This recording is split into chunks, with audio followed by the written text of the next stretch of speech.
make it work. Okay, so the first person up is Justin, and take it away. Cool. Thank you, Jody. Thanks everybody for being here, both in person and online at home or wherever you might be.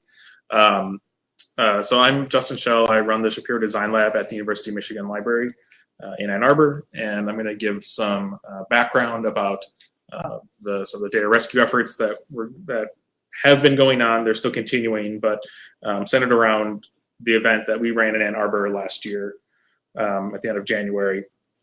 And then we'll give a little bit of update on some of the things we're doing now and the work that's continued as part of different groups, especially the group EDGI, the Environmental Data and Governance Initiative, and with a number of other associated groups as well. So all of this started here.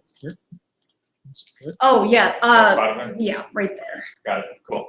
So what I just said, some data rescue information, both in Ann Arbor and beyond, some lessons learned, things we've learned that were some things we knew, some things we didn't know, and then also we'll give a little bit of information about how work that's ongoing and how you can participate. This link should still be active, and so you can follow along on your own, or you type it in the chat. We can also send it to you later. So this event started, planning for it started when I saw this Facebook post in December of 2016. This Washington Post article that was about the quote-unquote guerrilla archiving event that was going on in Toronto. One of the reasons it started in Toronto was because they lived through the Harper administration, which saw a lot of information disappear, lots of libraries closed, books thrown away, things like that, well documented. So information suppression efforts. And so they were very fearful with the incoming administration, with a number of people who were hostile not only to climate science and the environment, but some would say science more generally, or science that didn't agree with their viewpoints. They were worried about information going away in a similar vein. And so they said, okay, well, we're going to start downloading some information to make sure it's somewhere else that can't be taken away. And so it's maybe a little hard to see here, but I said, Michigan folks, I'm in the process of organizing something in the lab in the year, stay tuned. We had no idea what we were going to do. And so soon after that, I called my friend Lori Allen at the University of Pennsylvania Libraries, because I heard that they were working on some stuff too. And I was like, hey, Lori, are you doing anything with this? She's like, yeah, let's talk. And so that has been pretty much almost every day since then, has been working on this in some capacity. And so most of these efforts sort of coalesced around this idea of no 404. We don't want to see any websites that, sort of inaccessible websites due to any attempts to remove this information. Websites go down all the time. And that's one of the first problems and challenges of this kind of work, is that stuff goes down all the time. And how do we know for sure that this is something that is legitimate, someone didn't upgrade a server, or, server is out somewhere, versus, this climate change page is down, right, because it was removed, which we have seen a lot of. And so we had two basic parts of a workflow for these, what became known as data rescue events. These are where a bunch of people got together and tried to download as much data as possible, but at the same time worked with the Internet Archive's end of term harvest, which is every 4 years. They try to crawl and archive as much federal web information as possible. 2016 was the third crawl on there. And so we would have people submitting information to the Internet Archive, and we would also have people identify stuff that couldn't be crawled by the Internet Archive. So if there was an embedded video or an embedded visualization or a map or something like that, and that wasn't hosted on the local directory of the web page, that wouldn't get crawled. And so that would need to be attempted to be downloaded at some other point. And so we had people writing custom scripts, and I know two people at the Ann Arbor event wanted to really dig into this Flash visualization. I was like, go to town. Yeah. So that was our main workflow. And we had 300 people over 2 days in the design lab for this. We submitted over 19,000 URLs to the Internet Archive. as well as 7 terabytes of data downloaded. And overall, through these kinds of events, there was about 100,000 URLs submitted via the data rescue and related events, as well as 200 terabytes of government websites and data. So this would also include like FTP sites that have terabytes of data. And they just released, I think it was last week or 2 weeks ago, they just released all of the crawls and things like that for people to be able to search through this as well. And there's a link to the blog where they go through these results. So lessons learned quickly. Data we thought that was vulnerable actually wasn't that vulnerable. A lot of things like this is a sea level rise data download set that we were working on. So many people use this. It actually wasn't that vulnerable. One of the things we learned and I say is that we knew this was complex. We understand that complexity better. So something like this that's used by a lot of people probably isn't going to be able to go down, but also the fact that it was so decentralized and so disorganized is both a benefit and a challenge, because you couldn't just flip something off, but also made it really hard to say, okay, well, we got everything, or how much stuff is there to get? You don't know, because it's there isn't like one site where everything lives. We haven't seen any substantial data loss in the ways that we were concerned about. There was like some transportation data went down. There's an animal welfare data that went down, but that was part of a previous privacy lawsuit, and so that wasn't related specifically to the new administration. What we have seen a lot of is alterations and deletions of climate information from federal websites. So I mentioned earlier, climate change pages going down. Lots of language changes to represent new priorities and things like that. And so within EDGI, we have a number of volunteers who are tracking these changes on a very granular level. And we have different reports out that you could see. Conflict narratives aren't always helpful. There was a lot of interest in these. A lot of people who were writing in Wired and other kind of magazines like, rogue coders, save the NASA data. I was like, no, actually, we wouldn't actually do that. People talking about rogue librarians and whatnot. It's like, no, actually, as my colleague Jen said, we're actually just librarians maintaining access. And so being able, and so it was something like, well, you don't need to, like, people are just doing their jobs. It's not actually we're being, oppositional in some way, but at the same time, recognizing that this act is made more explicitly political because of the situation and the moment that we are in. So not trying to say that this stuff is neutral or things like that. And there's still lots of work to do. And so trying to work on how to keep the public good of public federal information available. And some of the things we've been working on have been to look at state and local levels, which are trickier because they have different rights than federal data, but also that is where we have seen more things under threat, and this moving beyond.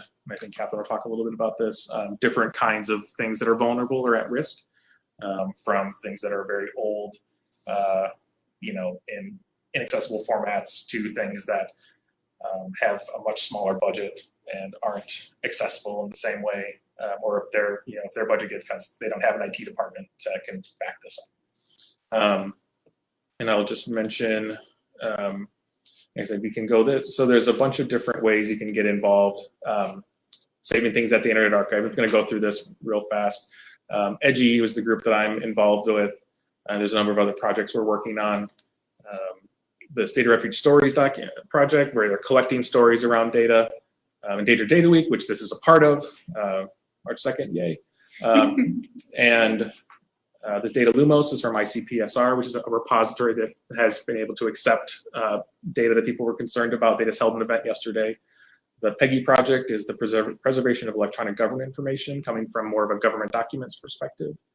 Data Together is a new platform that we're building as part of EDGI and a number of other groups that uses sort of a different internet for storage, and the Science to Action community as well, which comes out of the American Society of Adaptation Professionals. This is a lot of advocacy work, as well as some work around data as well.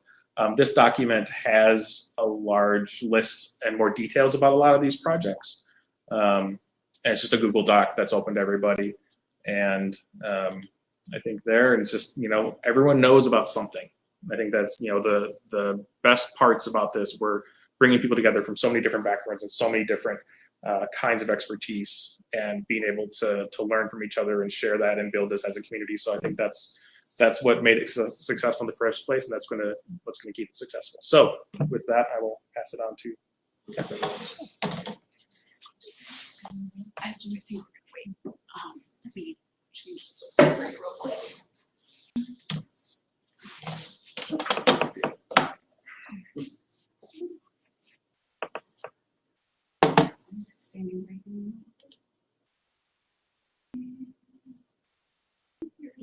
Okay. That one. Sweet.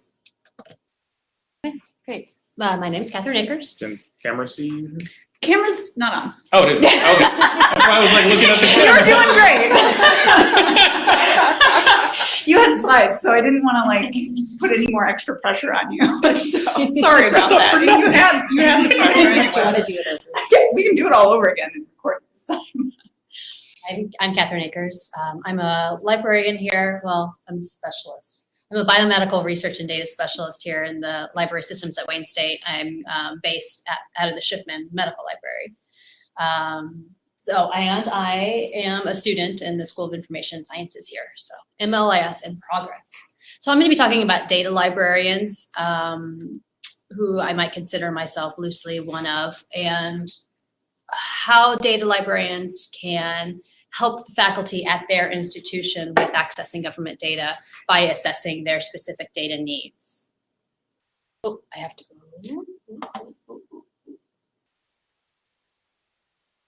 Okay, so I'd say at most academic libraries nowadays, there's at least one person whose job is in part or in whole responsible for helping faculty and other researchers manage their research data. And so this can take place, this type of support for research data management can take place on every phase of the research lifecycle, and can range from helping researchers create data management plans, such as those that are required for National Science Foundation, to once faculty have generated their data, helping them share that data with others and preserve that data so it's around for a long time. Today, what I'm going to be talking about is accessing data, because that's most relevant to today's discussion. So a lot of times data librarians at academic libraries assist faculty with finding data and accessing data, pre-existing data that's already been collected that they can incorporate into their own scholarly research. And a lot of this data is government data, government created data. So here at Wayne State, we have a core group of 4 librarians who form a data working group. But then we also have a broader segment of librarians who are concerned with today's concerns with the endangerment of government data. So it's mostly science librarians, digital publishing librarians, and archivists who work at Reuther Archives that this is a matter of concern for us. And so we have wondered, what government data do Wayne State faculty rely on access to for their research? What government data do they need for their research? Because when we talk about rescuing data, protecting data, and there's so many, government departments and agencies. Where do you start? I mean, you can definitely start with environmental data, climate change data, data that can be politicized and might be vulnerable for political reasons like that. Or you can take maybe a different focus or take a different view and say, well, what data do our faculty, from an institutional point of view, what data do our faculty need? What data is most important to them?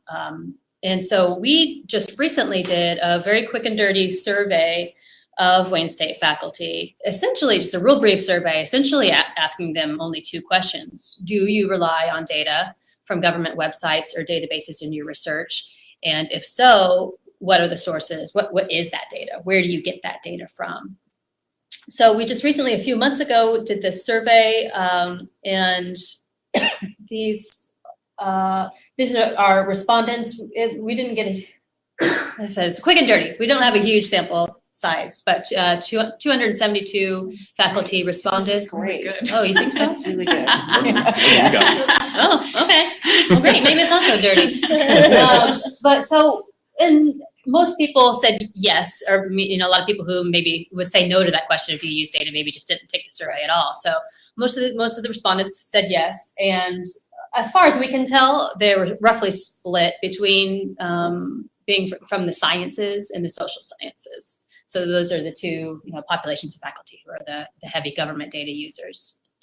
So of those faculty who said yes, we do rely on government data. I mapped what they said, what data sources they said, data sets they said to the level of government. So by far, most Wayne State faculty rely on data from U.S. federal departments or agencies. We did have some people who said that they rely on data from Michigan, a couple of people who said they rely on Detroit city data, and then some people who said that they access data from like French or German website, federal websites, and also international organizations like the World Bank or World Health Organization. But by far, our faculty are relying on access to data from U.S. federal agencies. And then when you look a little closer, these are the top 6 agencies or departments or centers that we see Wayne State faculty relying on. So the first one is NCBI, National Center for Biotechnology Information, which is part of National Library of Medicine, which is part of the National Institutes of Health, which is part of the Department of Health and Human Services. So NCBI, you got a lot of those databases of gene and protein information, like GenBank, that kind of stuff. And then number 2, census. Everybody uses census, not everybody. A lot of people use census data. Number 3, data, CDC data, Center for Disease Control and Prevention, data from CDC websites. Number 4, other NIH data sources apart from NCBI data, but other data sets, other agencies within the NIH. Number 5, Department of Education. And number 6, the Bureau of Labor Statistics. So these are the top 6 data sources. And so then, and some faculty, a lot of faculty actually said, I use this particular data set, which is really helpful. So, we're by doing a survey like this, we're able to really quickly, focus in on what data our faculty are using. And then we can look maybe by data set to try to identify which maybe some of these are vulnerable or endangered. And if so, maybe some of the librarians could take steps to protect access to those. Did you identify what schools these 200 and some people came from? Yeah. What percentage of it was med school? I'd say about a quarter. Okay. A quarter. I mean, it was mostly College of Liberal Arts and Sciences, but we had people from in med school. There's a lot of med school people. There's pretty much every college or school here. There were people who responded. Excellent. Trying to see if that data was skewed because of the sample. Yeah. Okay, where was I? Okay, that's okay. Okay, so for example, this is a data source that a lot of faculty here said that they use. So this is the National Health Interview Survey. I believe this is a survey that's run every year, I think. I'm not intimately familiar with this one, but this is available on the CDC website. So, you can go look by one. Is this endangered? Is this vulnerable? You'd have to do some research to find out, because I think, kind of coming back to some of the things that Justin said, is a lot of things like you wonder, maybe this could be vulnerable. Maybe it's not. You need to do some research to see like where else does this data set live. So in this case, This data set's also available here. This is a data archive. It's mostly surveys. Well, it's a lot of census data, but they have a lot of government data here at this website. This is from the University of Minnesota. It's a data archive there. So they take a good number of government government data sets and put them in their archive. So I would say that this is safe, relatively protected. This is the data is curated, it's taken care of. So I'd say we probably don't have to worry about that one. But here's another one. Here's behavioral risk factor surveillance system. Again, it's a data set that lives on the, or you can access it through the CDC website. Is this vulnerable? Is this endangered? Maybe. As far as I can tell, you can't get access to this anywhere else. So maybe this is. And I don't know. I don't know if this data could be politicized at all. Maybe it might be more vulnerable. Maybe not. I don't know, but this could be a candidate for something that we might want, as librarians might want to take action and download this data and its documentation and put it into some place that's more protected, so that faculty continue to access it for their research. So that's just kind of what I'm proposing here. Is this something that academic librarians could do?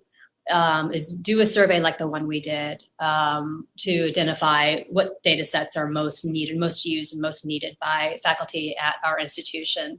Determine their degree of endangerment by doing some research, seeing if that data set can be accessed from other places, seeing who else might have access or might be caretakers of that data set. And then if you determine with a fair degree of certainty that this might be a kind of a vulnerable or endangered data set, making a copy of that data set and its documentation and putting it someplace where it can be safer, more protected. So the data refuge repository, I'm not sure if they're still collecting data sets. Okay, but there's a lot of good ones in there now. ICPSR at the University of Michigan just recently launched kind of like a section of their archive, or a repository called Data Lumos, which is for this purpose. Basically, is if you could identify a data set that might be vulnerable, a government data set, anybody can deposit that data set and its documentation in this repository, and it makes it available to anyone. So, I'm just proposing that teams of librarians can participate in this by identifying needed data sets and getting them into a more protected place.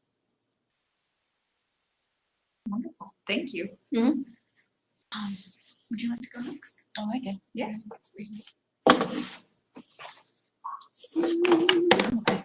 Yeah, you're good. Can I ask a question?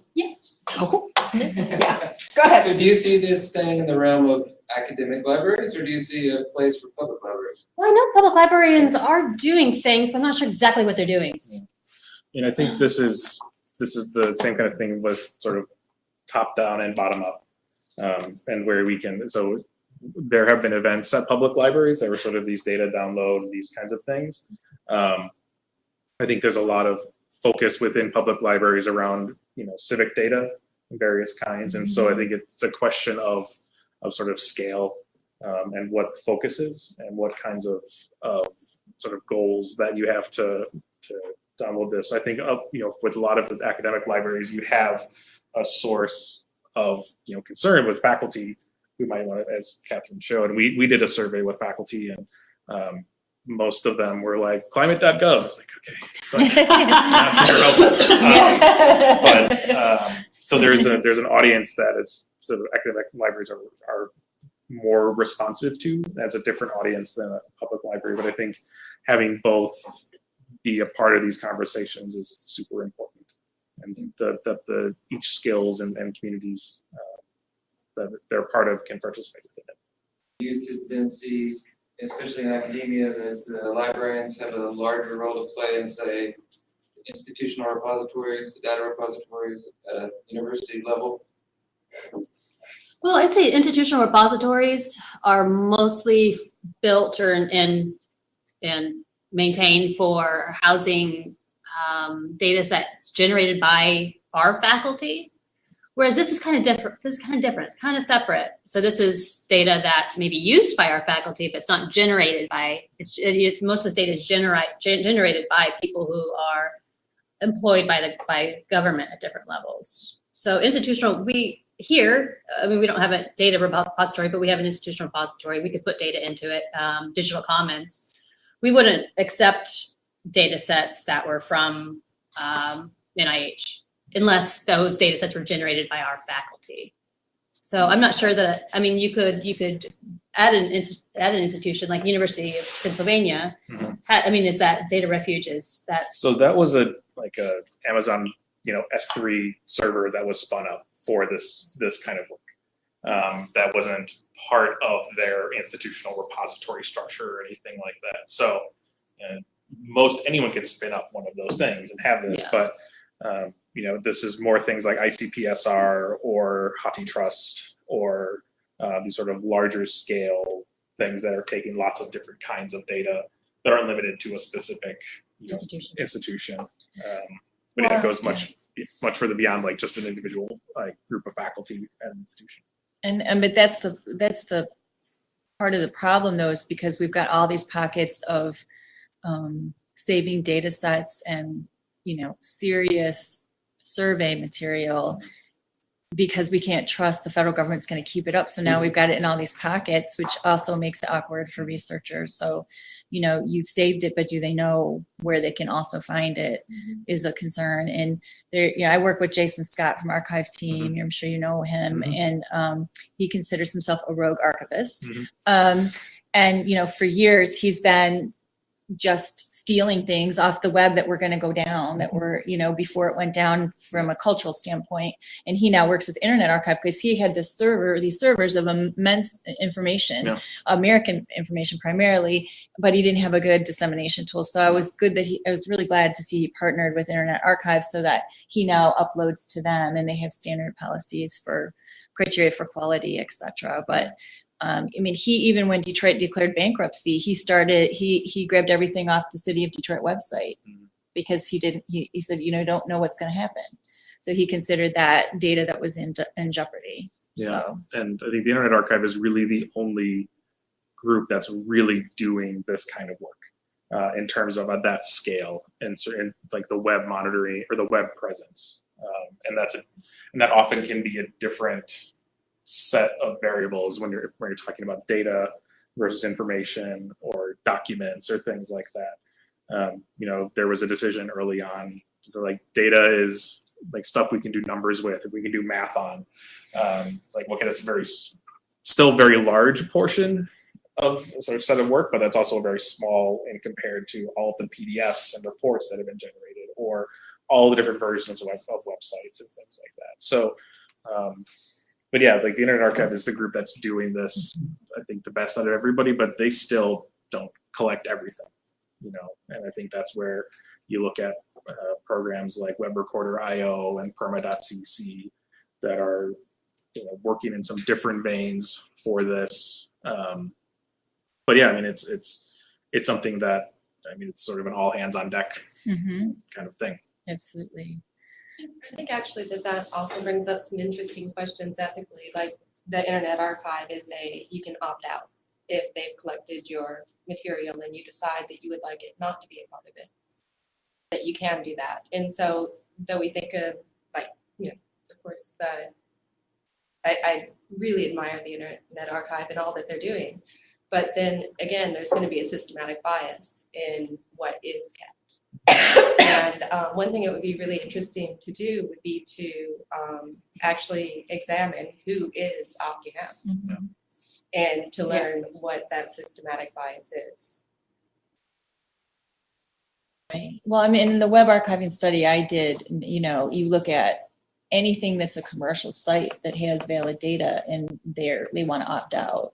So, you're not gathering, Disney.com. And I'm not saying we want to, but I'm also saying we can't, for the most part. And it also goes towards, say it's been more popular in the European Union, but the laws and the movements for the right to be forgotten. and what rights do we have over the data that we generate, and what are the implications? All right, I'm Kim Schroeder, and I'm going to try to not bore you too much because I've got some data to share with you. So I did a survey a few years ago because I work in mostly with obsolescent formats, whether it's digital or analog. So I work with old videotapes. And I work with floppy disks, etc. And so I would go to the NDSA conference, the National Society for, oh my gosh, I'm blanking on the acronym right now. I spent the morning with the tax accountant, that's why. So what I felt like is, we're all Chicken Little saying, the sky is falling, but I really wanted to know, okay, how big of a problem do we have? So I did a survey. Oops. Oh, and now I've hit the wrong. It's the, Can I go back? I just wanted to download Flash Player. it's the arrows at the bottom. No, I know that's what I was okay. using. It's just for some reason I'm not getting on it. Okay. So I kind of wanted to understand better what our problems were. And so I sent out a survey and I had 129 responses, which I thought was kind of good. And what I found was 10% of archives, so this was only a survey that went out to archivists, had a third of their data that they were unable to read, open, or play. So they're saying, that's sort of significant. And 30% of here, let me just go to this. So I've got the chart. So up to, I would say in the midline is what started to concern me. So from the 5 to 35% there, respondents for how much material that they felt they couldn't read, open, or play. So they didn't have players for, they didn't have drivers for. And that was my really big concern, that they don't even know what's on that or if it's still viable, or if there's another copy somewhere. So, the comments I got back, and you'll see some of those in a moment, is they literally don't know what they're losing. And I thought this appropriate to share for this particular week, because this is what really scared me. So if you're looking at types of files, I kind of broke them down. I had them into micro formats, but in general, the biggest concern was video and disks, that they just didn't know that they could access them at all. And then, that's in red. You can't see that very well, but those of you at home can. So some of the quotes from my open questions said, information received on CDs is no longer accessible, either media failure or data failure during the copying process. Another one said, currently, we set digital media aside for an unknown future date rather than processing the material. So it's not lost, but it has the potential due to inaction. We have original research on obscure media and punch cards, and they haven't been migrated or published prior to the transfer, so it's impossible to know what we've lost. So 21% of the respondents desired to transfer existing digital files, and 25% want to transfer their formats. And there was a quote here that we are just beginning to record loss for 4 collections that we have. Processed as part of a grant, and so far the loss seems to be somewhere between 6 and 67% for a collection, right? So it's just all over the map depending on what they're looking at. So taking that obviously into consideration, we obviously need to do better to set up consistent policies. And our NDSA student group this summer went and presented at the national conference about how to set up a digital preservation plan for small and mid-sized organizations, cultural institutions. Laura was one of the people that presented in that.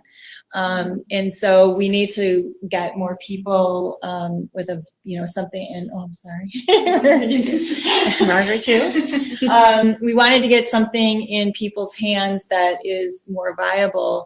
I read something once that people expect loss of data, and so we just don't do anything about it. So, you know, you get a new phone and you lose your contacts, you know, and that's, you know, it happens.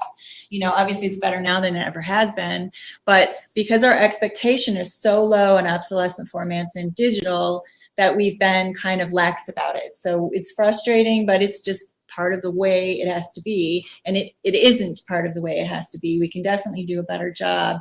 And especially, I know I've been working in archives for 25 years, and I know the formats we would put aside because we didn't have an easy way to deal with them. And I know the data that could have been lost there. And I know I've processed collections with, you know, 5-inch floppies and had my boss say, well, just throw all those out. And I would say, well, were these just software updates that, you know, we didn't create? They were just generally, you know, mass produced. And they said, I don't know what's on them, but just throw them out because they're 5-inch floppies. But having absolutely no idea, because it was hard, you know, it was too hard to get your mind around it. And I understand those disks don't hold very big files, but it also is all we had in the early 90s to save files too, you know, so that might be all that there is.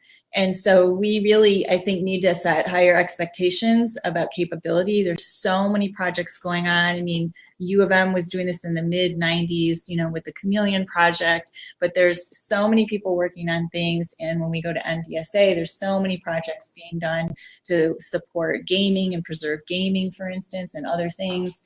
So I think that we can, again, in a collaborative sense, set higher expectations to do better.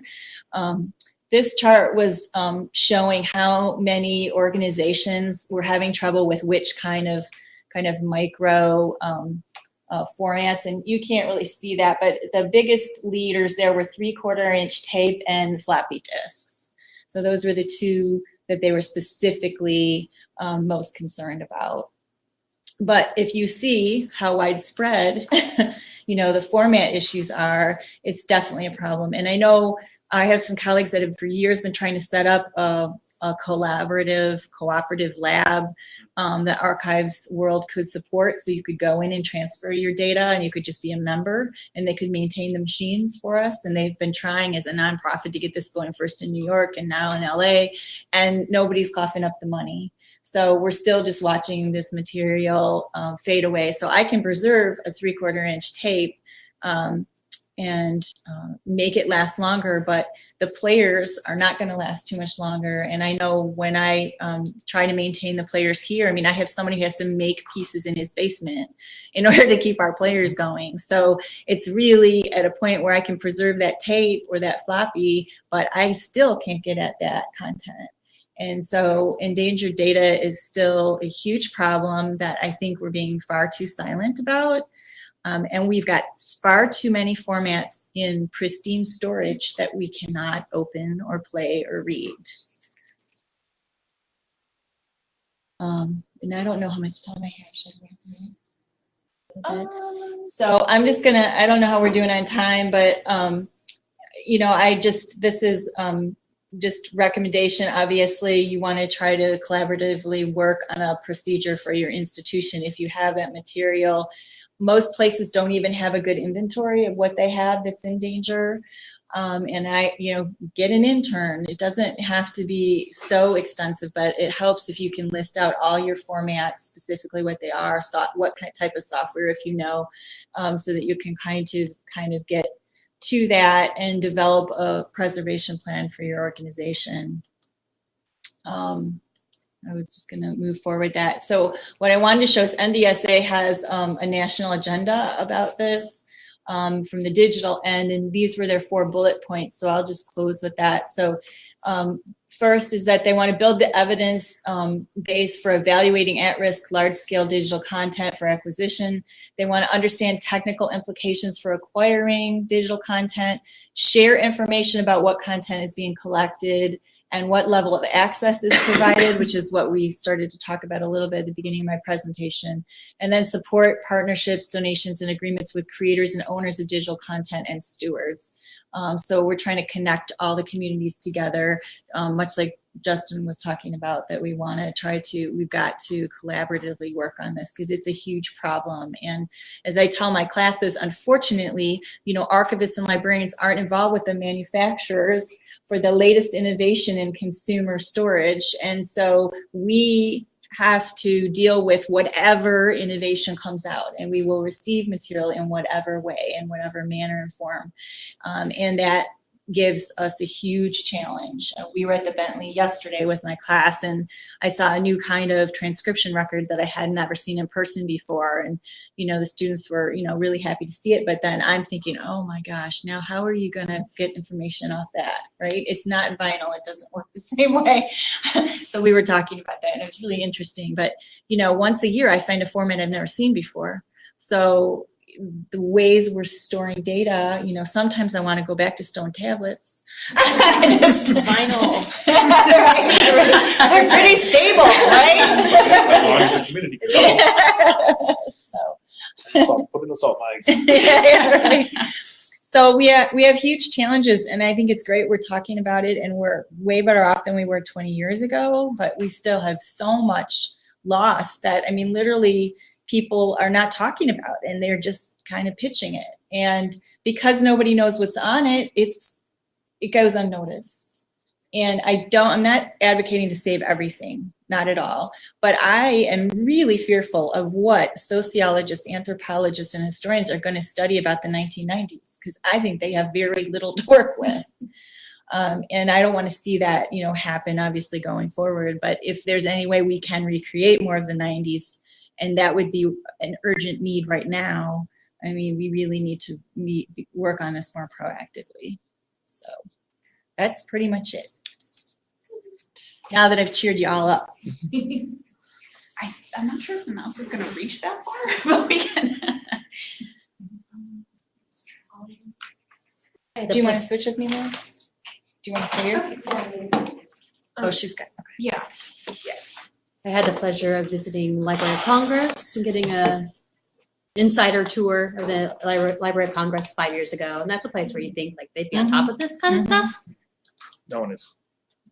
No, and so we talked to the person who was basically in charge of this, of trying to recover information on archaic formats. Right. And they just had a few carts, of various readers and drives and stuff like that they could wheel around to, if a librarian came across something that's there's a floppy or something I don't know what's on it. I think maybe what I need is on it. They would just call up this person, they'd wheel down their cart and try to get it, recover the information, and then maybe take that information, get it in a more usable, And this doesn't have to be exotic. But it was very piecemeal and it was very ad hoc. It's not all, the Amigas that had the Andy Warhol work on them.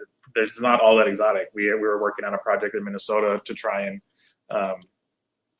go through the local show archive of the college radio station there, and half of these things were on CDRs that are unplayable. They're 10 years old. Right. And so it doesn't have to be exotic, we need to find something to do this weird floppy disk or this weird tape. No, it's just CDRs that don't work anymore because they were crappily made. Right. Well, and the scary thing is that if even one bit is corrupted on a digital file, they're usually unplayable. So Is that going to work? Yeah, it's a little bit different than the presentation I made, Oh, but that's okay. okay. Because that is a good example, perhaps. Translation. We can always just share the screen because we do have it downloaded. So if it's easier for you to do it that way. It's okay. So this is actually what I was going to entitle my presentation, was data and can be both endangered and endangering. But I retitled it, which is not evident, but that's okay. And so the new title actually is Asking Questions of and About Data. And because that is essentially the important take-home message from my perspective.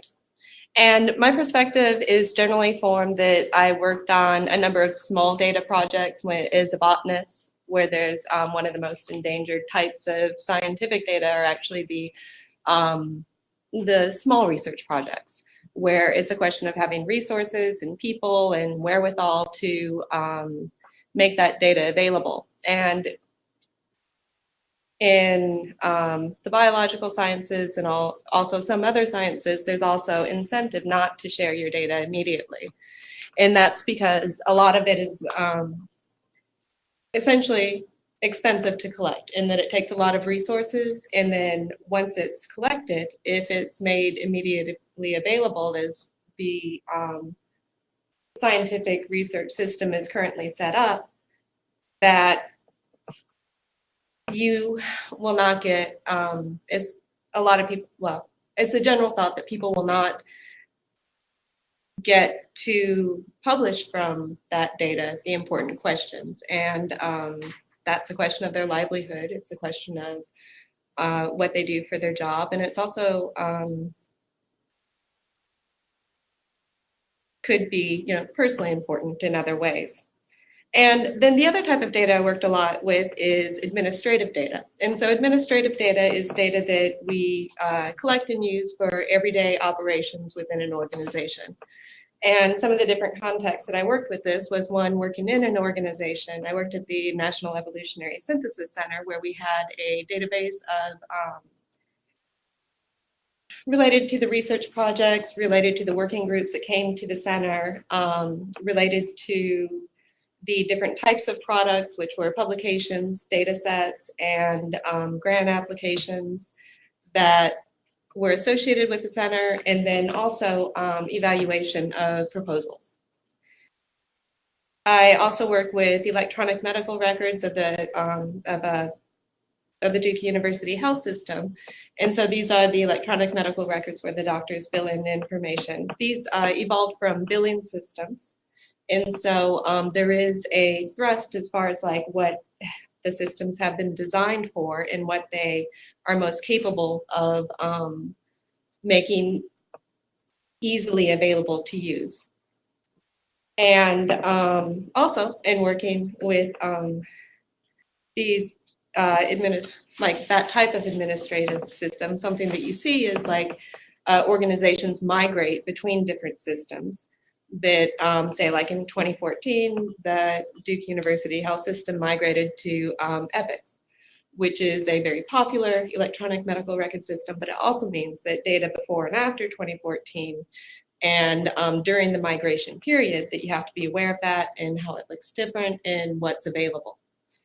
Similarly, for a short period of time, I also worked with the Medicare fee-for-service data.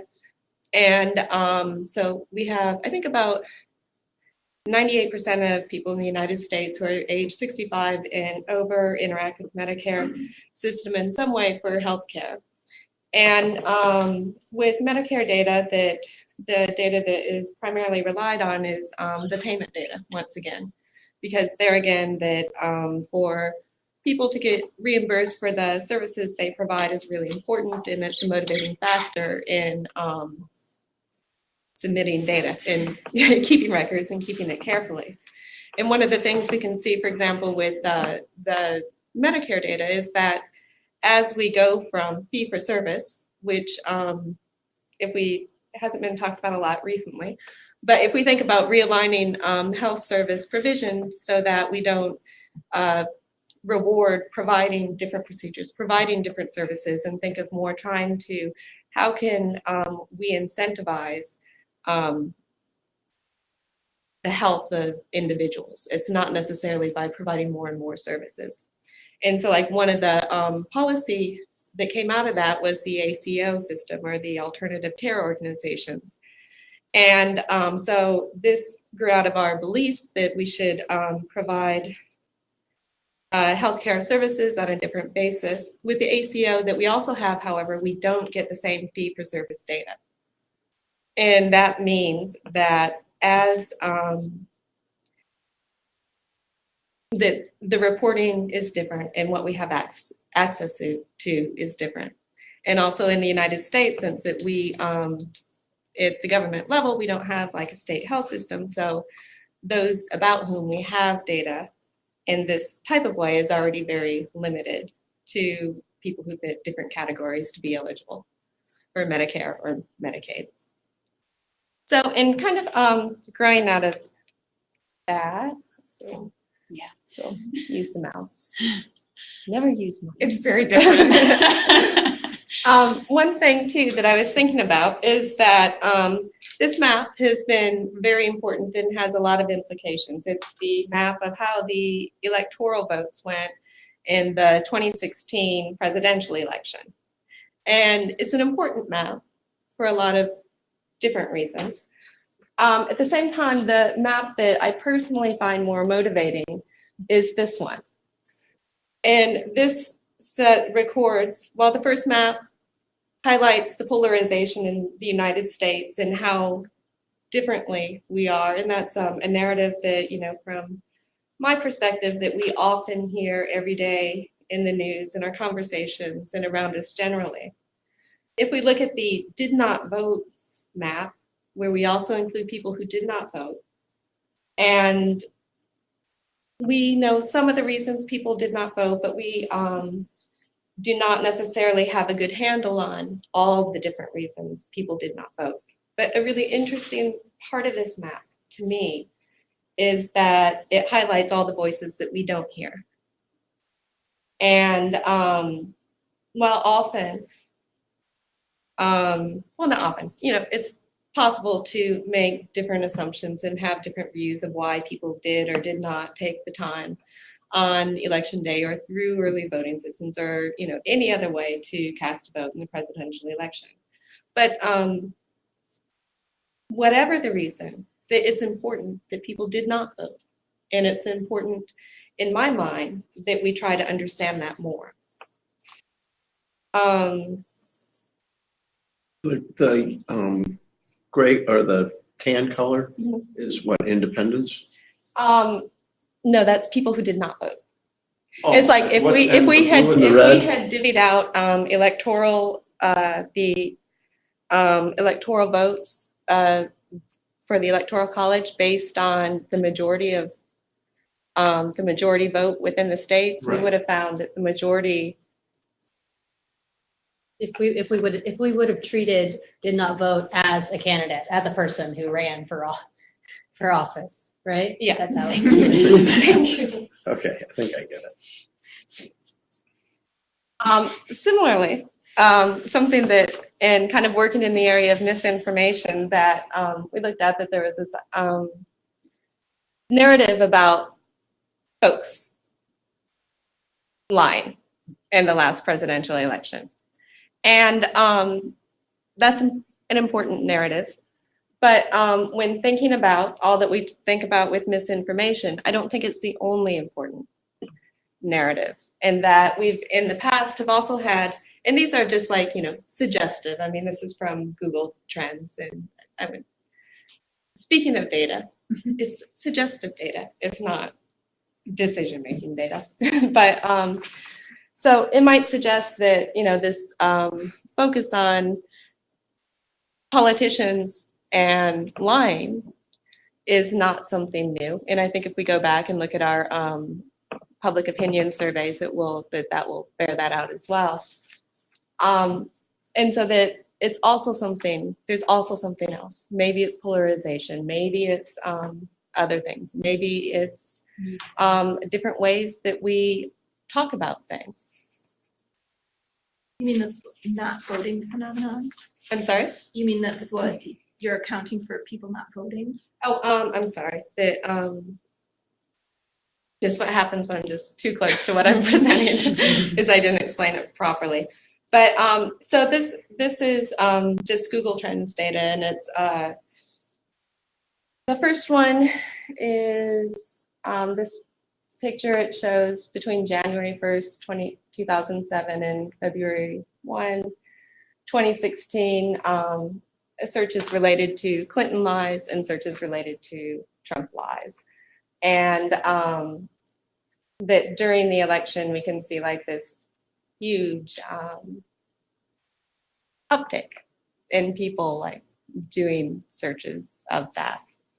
And this was something that in the news that the time was talked about a lot as far as people misrepresenting the truth, and as far as candidates misrepresenting the truth in particular, and also the news folks.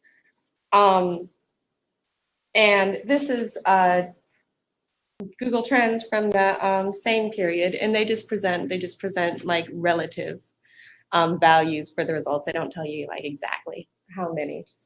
And if you look at this, it for these particular search phrases that the associate, like Obama lies, was actually searched for a lot over time, and Romney lies, I don't remember that this like uptick. It was around a certain event or a certain.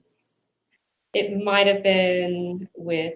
Well, I can guess, but I won't. But there was that one thing with the video that was brought out that he tried to explain or something. But in here, while I guess this is, it's been around as far as like politicians and lying, and now it seems that there's more and more emphasis on misinformation and fake news and all of this other thing, but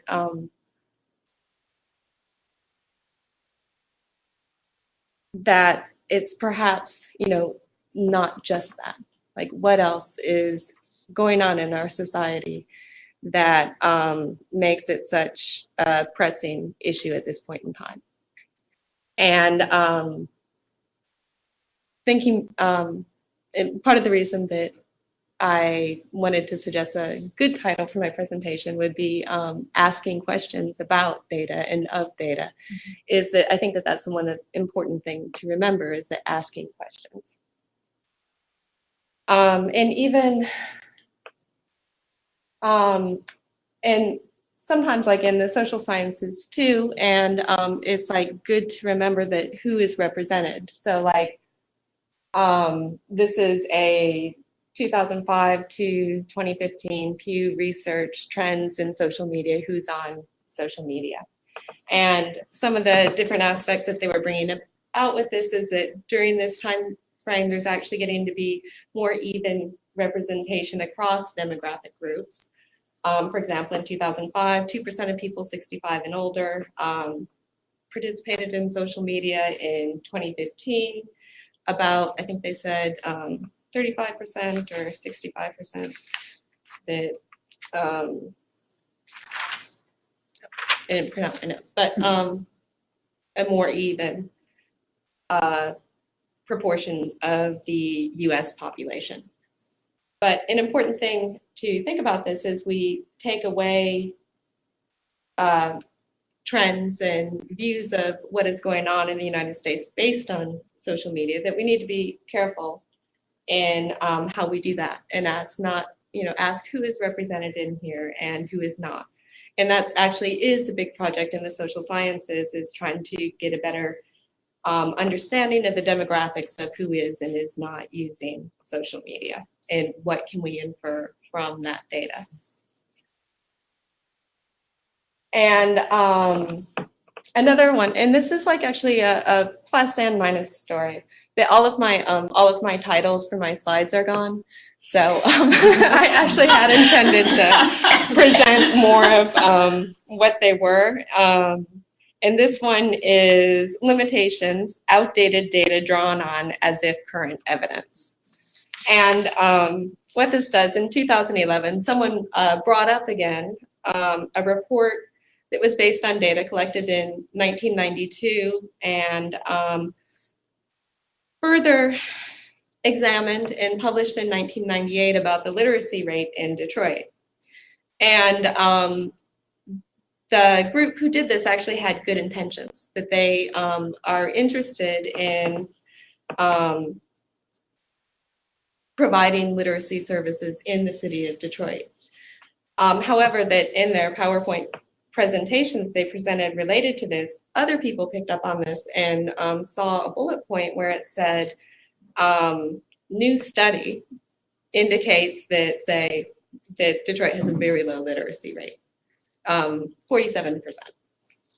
And so this 1992, I'm sorry? Illiteracy was 47. Illiteracy was 47%. And this was like 1992 data. And if we can think about the population structure of Detroit in 1992, the survey I think was of people between the ages of, I don't know, 16 and 70 something. We can think about graduation rates in high school nationally at that time, and we can think about different migration patterns, and we can say is probably not representative of who lives here today and their experience and their abilities. And actually, Data Driven Detroit did a nice write-up about that, and a few people did recognize this. There was a blogger on Forbes who was similarly looked at the source of this and found that it was outdated data. At the same time, and this is boing boing, at the same time that there was something new just last year that is once again pushing this forward. On the other side, if we look at some of our local sources, like some stories that were done by the Free Press recently, that they actually do a nice job of bringing up their, a need for literacy in Detroit. There was once a study at this time that showed that it's very low, as we have seen that those numbers are not valid for today. But the problem is actually here is that we have not collected data in such a way as to be able to estimate the literacy rates in the city for a very long time.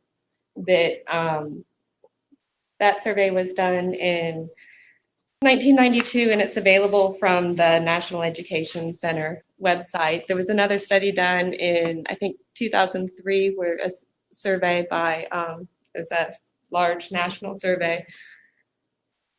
And you can see that in Wayne County, it's enough to see like the change in Wayne County, that more folks in Wayne County were deemed literate based on that survey. And that's the most recent that otherwise, as far as like how do we get our national literacy rate for the things that we report to the international groups, that there was a survey done in 2011, but that survey is not it. The sample would not be one that you would be able to extrapolate to, say, cities, and whether the 1992 one was actually one where you could pair it with other data and do that has been questioned. And how people, of course, would have done that in 1992 versus how they would do it today is very different. So I think I've been going on for a while, but so important things are, why is it collected? Why is it available? And also, like, what is this context of collection? Another thing that we're working on a little bit right now is that we all know the history of the tobacco industry, and as far as the different evidence presented by the tobacco industry. For a long time, they denied that there was a link between health concerns and smoking cigarettes. And just because of the language of it, one of my favorite quotes was, well after it had been established that there was a link between smoking and adverse health effects, as the Surgeon General said in 1964. They put an advertisement in the New York Times in 1969 talking about the cigarette controversy, as if it was still something that we were trying to determine whether there was truth for it, and that the anti-cigarette theory is a bum rap, which says a lot to me. And it seems in many ways like this is old news. But again, we look today that in 2008 that Obama, with regulation for tobacco going to the FDA, there's also a new category that's available, MRTP, or modified risk tobacco products. And what this does, it provides, there's a label. If someone can demonstrate that their tobacco product is less harmful based on scientific studies, that they would be able to label it as an MRTP, or modified risk tobacco product. And there was recently an application by Philip Morris that was denied, and but there's a lot of incentive to try to get this labeling. That a lot of smokers would prefer to smoke something that is less damaging to their health. So one thing that we're doing is looking at, say, research that is done and published by tobacco companies versus that is done and published by people who are at their places, primarily at research institutions. And looking at, say, where they published, the type of research that they do. So far, for example, the tobacco companies tend to do more like biologically focused studies, whereas with something like tobacco, that there's also a lot of aspects of it that are related to behavior. And, a big concern is like, will more people be encouraged to smoke if there is, say, less harmful smoking material available? So it's not just a question of whether something is biologically speaking less harmful, but if we think of it in a public health context, if society as a whole is at risk, we can see a broader area for research. That also goes to show like how we conceptualize things and frame them as being very important as far as like the work we do in our studies. And I think like just wanted to mention like also thinking about like things like the concern about the right to be forgotten in privacy, and thinking about, for example, with different types of ownership and access to data. One thing that I know scholars in the legal field have particularly brought up is with the Internet of Things and the reservation of rights and access to data by people who contribute to the technologies that we have in our everyday material world, that data, its preservation, access, who owns it, is just going to continue to rise in importance for everyday people. And we can kind of think of this as the disintegration of objects and services. So, thank you. Perfect. So that's all of our panel members for today, but and we are over actually by a little bit, 10 minutes or so. But if anybody has any questions, this is kind of the time that I'd be nice, bless you, to open it up a little bit. If there are any questions, fire away. Is there a way to get some of this presentation? I'm kind of interested in it. I haven't taken any coursework on data preservation, but I did apply for a job recently locally. This seems to be somewhat of a bust out area for libraries. Job descriptions coming out for universities and organizations that haven't quite thought of this as something to get a hold of. Anyway, so this is a new journey for me. And I'm interested in all your presentations. Is there a way to get some of these presentations from you?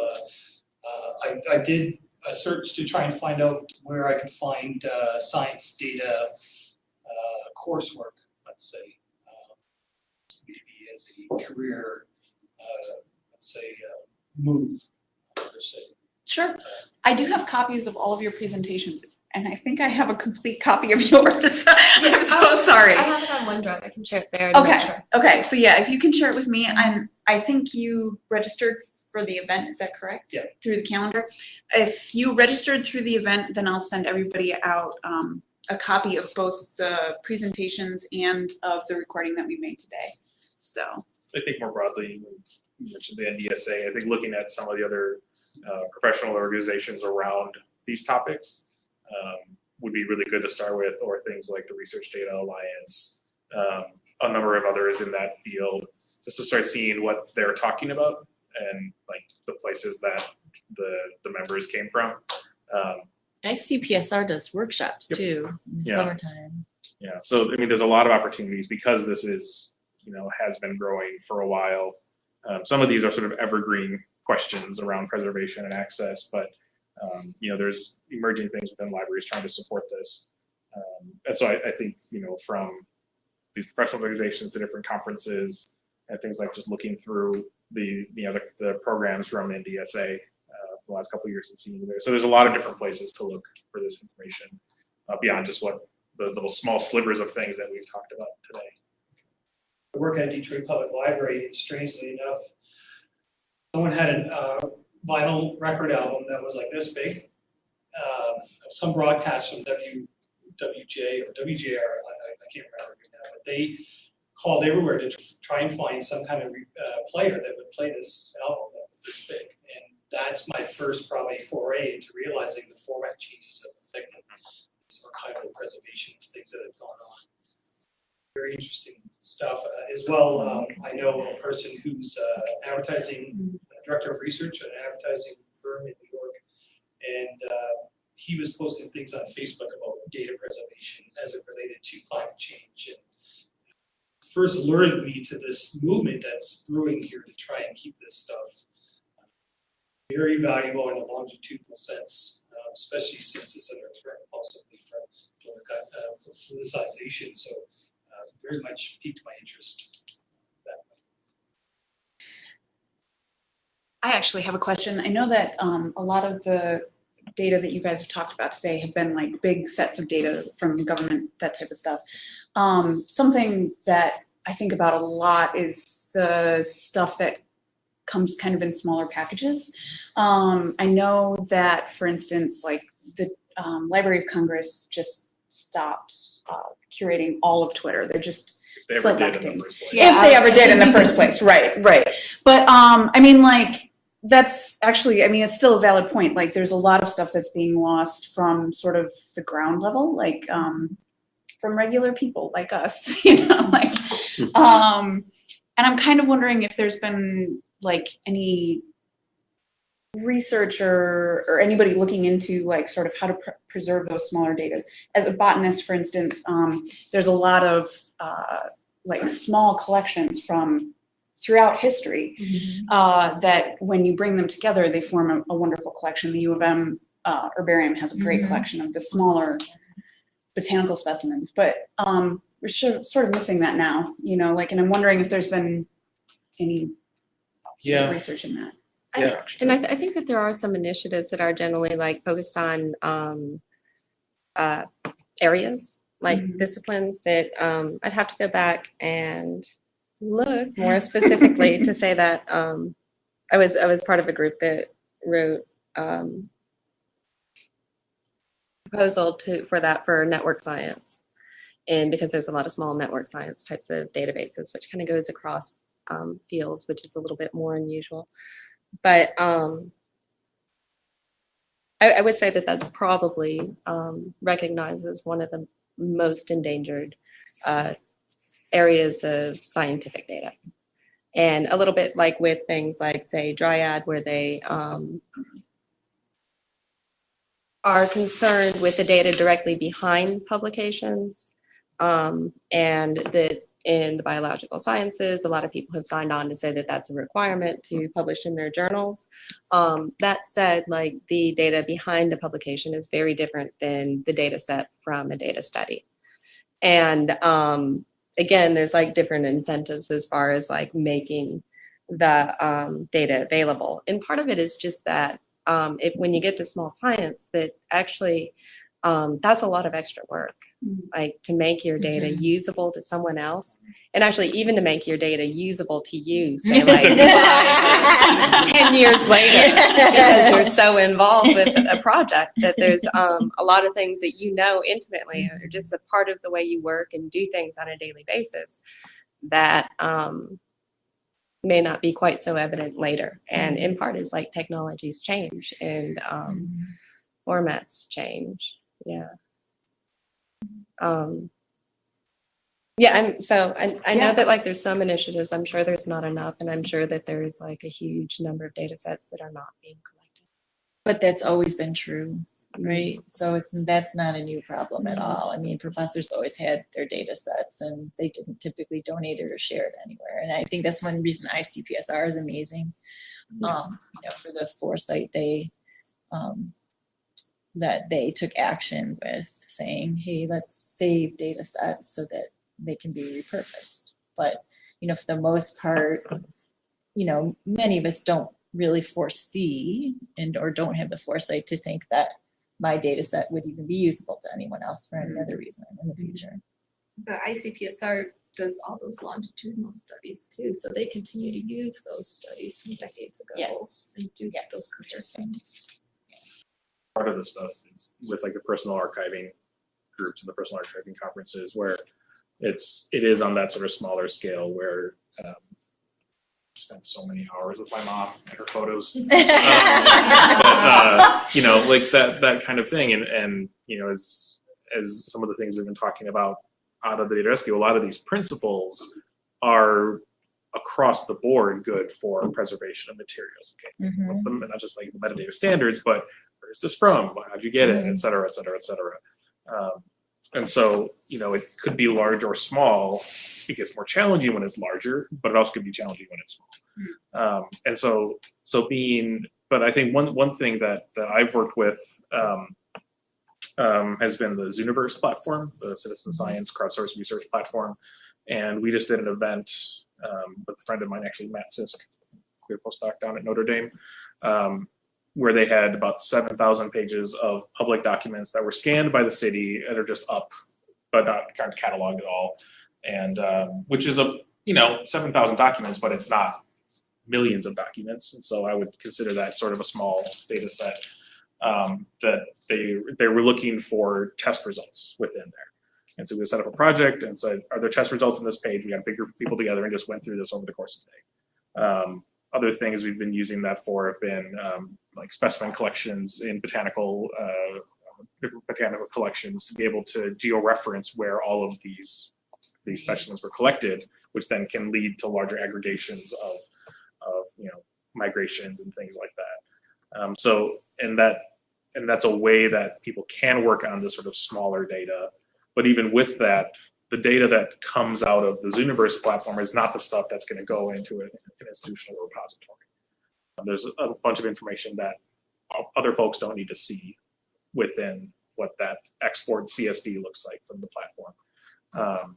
So even with that, there's still questions of what actually would not just need to be preserved, but would be appropriate to be preserved, because there is some, identifiable information within some fields of those exports. And so I think that's an interesting sort of flip side to this conversation about openness, where people who are especially I would say like younger scientists or academics who will face threats, vandalism online because of because of some of the work that they're doing. And so that there's, people are supposed to share, we want people to share and be open, but at the same time that exposes people to a lot of risks that I think universities have adequately prepared them for, to be able to know how to protect yourself from those kinds of things. And so being able to, I think, and also to examine sort of that endangering part of the data is really important as well. Because of that it is sort of a risk in becoming more open about research and becoming more open with the results, the background, all of this kind of thing with someone's research. I think it's interesting what you just said, because I've been thinking about this whole idea of objective versus subjective knowledge, right? So you just said, some output from Zooniverse or one of those citizen science platforms doesn't all need to go into NIAR because of they don't need to see the data. But you're making a subjective choice that says right now you think that they don't need all this data, but in 10 years, whatever you're leaving out may have been extremely valuable, right? So we have to remember that when we're archiving and saving and creating and organizing this data, we're all making subjective choices no matter. It's not just data is magically in the perfect spot for us to use it. We're all making choices, and these choices we have to live with. So the things we leave out may come and bite us in the butt later on. Yeah. It's just one of these things that's not often talked about when we're talking about endangered data and these kind of issues. Yeah. The specific thing I'm thinking of is like metadata about the person's device that they used when they were doing the classification. And so that another researcher who's interested in the animals that are classified within this project aren't going to care about, unless they're doing a human-computer interaction study. Now, I can see the point that, there will be someone interested about the spread of computers that were used in classifying citizen science projects circa 2018. But that's something that, because this also goes to more personally identifiable information, that's a different set of questions in terms of what gets saved and or not just what gets saved, but what would be then become open for everyone to see. I think those are two different facets of that conversation. And things like Fitbit data, is that going to get reported to your insurance company? Especially if we move away from reimbursement models for healthcare and people are expected to take on more personal responsibility. How many steps did you walk today? Don't share your data for running around military bases. Yeah. Truth. We have that with car insurance where automatically hooked up with your phone, if you go over the speed limit, it's recorded. And the insurance company has access to that. Kind of bizarre. There was Kind of a scary. really fascinating article that was just released about all of the data that car companies are collecting and where that goes. So for example, like when you sit down on your chair, there's a sensor that records like how quickly you sat down, how heavy you are now, that type of stuff, and what you can and cannot stop from collecting. So most of that information is stuff that you can't stop at this point. So it's kind of interesting. And also, if you think about it, that say most companies have record retention policies that, for that there's definitely an incentive to get rid of stuff as far as, being concerned about lawsuits in the longer term, like anything that could open them up to liability. That's crazy. I didn't even thought of that. Also, there's lots of companies who are dependent on your data. And, when it was like when Facebook went to the timeline feature, you saw everything because they still had everything. That their business model is knowing everything they can. And so that's a separate, the flip side of that, where some people don't want to be held liable because they have lists of like radio stations. They'll keep 30 days because that's what's required by law, but they don't want to go further back than that unless they're, the Stud Circle radio show that has this much longer history. But everyday broadcast, that would be extremely cost prohibitive to store all of this. But one radio station manager I talked to was like, we don't want to necessarily have all of that to be able to go back over and pick through everything that was recorded and broadcast.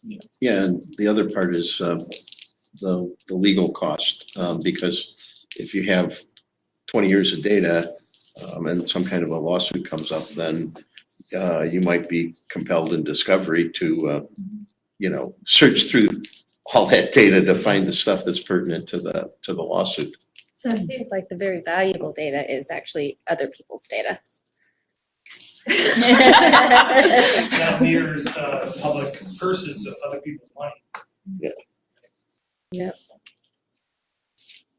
That's also a way, when Michael Mann was sued by the Virginia Attorney General years ago,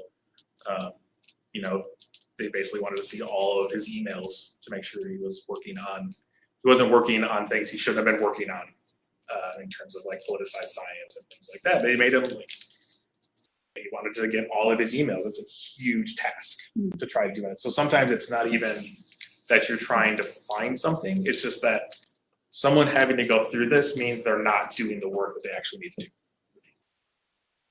do. I'm curious if you have any thoughts, anybody on the panel or anybody in the room, about information that's produced outside of an institution and how that can be saved and archived.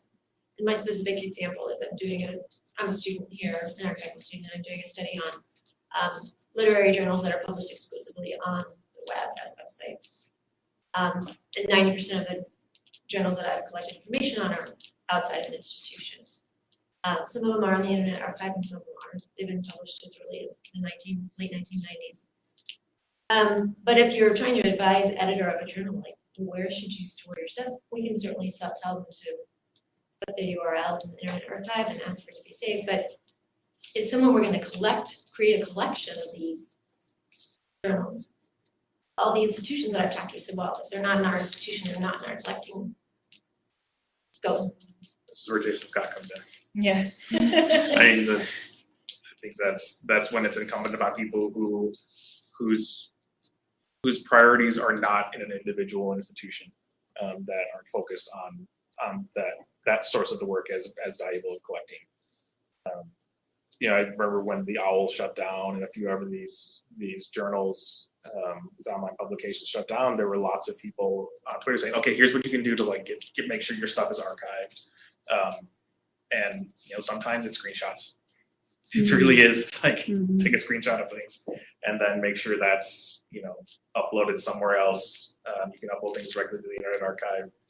But really, if it's in an institutional context, maybe you have a friendly archivist who sees this, and there's a faculty member or someone who's working on this as a collection, and can say, okay, well, this is valuable because this person made this, and there's no one else doing this. We're going to have a collection that no one else has, and so sometimes it's a way of spinning it, but often it's rogue archiving to make sure that this stuff actually is available. Whether that's through internet archiving, screenshotting, some combination thereof, but there isn't a really good catch-all for it. And I think it also depends on what you're trying to capture. Are you trying to capture like interactions on the page? Are you trying to capture, quote unquote, just the writing of it? Are you trying to capture its relationship to the advertisements that are on there? Because each of those has sort of a different calculus in terms of how you would preserve it. And we've always through history had individuals that were really interested in saving history and did it in their basements. So they used to be trash pickers. Now they're, pulling screenshots off. I mean, there's always been a certain amount of community that did that. And thankfully they did until there was a more central repository that could take that material. You think it would Have almost the Internet Archive in that repository right now? Yeah. You think that would almost be easier now because of the technology. Which is kind of nice. Instead of jumping into a garbage bin, for instance, you can just take a screenshot. But it's a double-edged sword because the format's changed. Right. But you're only talking about the surface web. You're not talking about anything in the deep web. That's which fair. is not indexable, which is not easily found. And there's billions and billions of sources of information that are just not easily found. How are you gonna archive it? No trash heap to jump into. As a faculty member at Michigan, Lisa Nakamura was teaching a class this term called "The Internet is a Trash Fire." So just thinking that is depending on which areas of the internet you go, that it sort of is the trash. One of my mentors, always pointed to one of the community archivists before that was a term, who just went through the hate in the 60s and just grabbed all the show flyers they could and had a collection. Yeah. And that was the foundation of something. Sometimes these are made afterwards, but sometimes there's someone who has this thing that you can build around.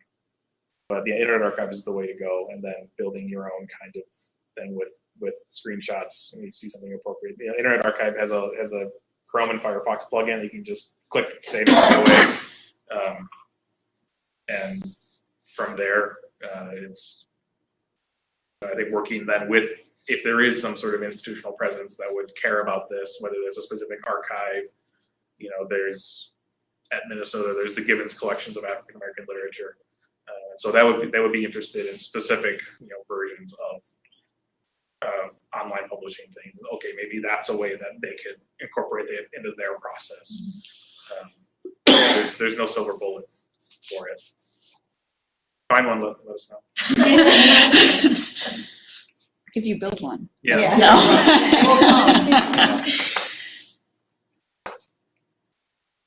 Anybody else?